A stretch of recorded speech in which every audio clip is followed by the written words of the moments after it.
lukioteatterin kokemuksena on haastava ja sellainen vähän ehkä jopa stressaava, mutta sitten tosi hauska.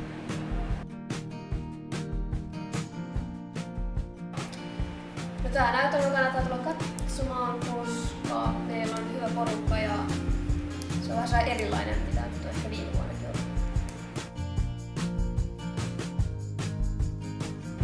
Ja toisaalta se, että tavoite on tietenkin aina tuottaa jonkinlainen kokemus ja elämys myös niille katsojille eikä vaan